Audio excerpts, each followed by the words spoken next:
Welcome back, everyone. Today, we're diving into one of the most chilling and perplexing cases in modern history's murder of JonBenét Ramsey.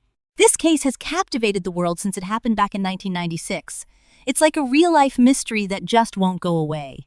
So, let's set the stage. Picture this. It's December 25th, 1996, and the Ramsey family is celebrating Christmas in Boulder, Colorado. They've just come back from a festive party, and little JonBenét, just 6 years old, is tucked into bed, dreaming of sugar plums or whatever little girls dream about.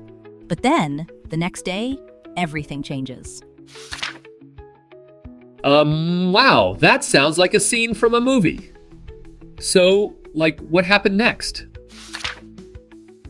Right? It's almost surreal. So, on December 26th, JonBenét's mother, Patsy, finds a ransom note claiming that her daughter has been kidnapped and demanding $118,000. Can you imagine the panic? She calls 911 and the clock is ticking. But here's the twist later that same day. JonBenét's father, John, discovers her lifeless body in the basement. It's just heartbreaking. Oh my gosh, that's so tragic. I mean, how did they even find her? Was there a search party or something? Great question! So the police were called immediately and they started searching the house. But here's where it gets even weirder. There was no sign of forced entry. It's like, who could have done this? The investigation was riddled with flaws and the evidence was all over the place.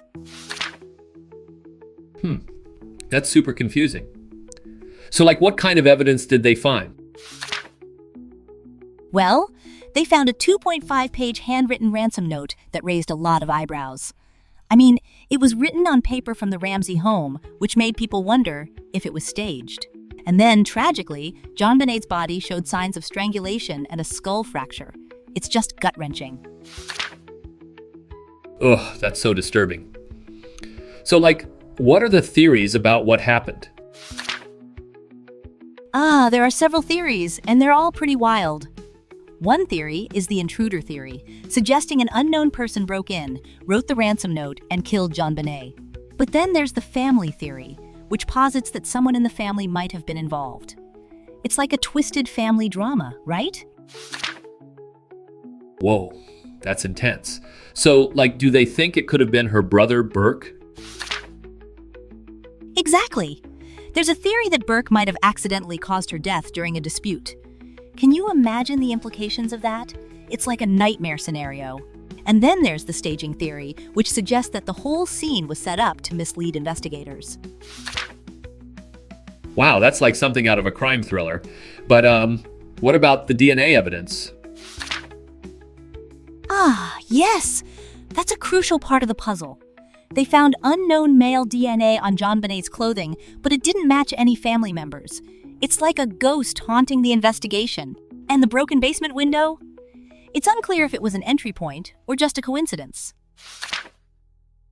So, why hasn't this case been solved yet?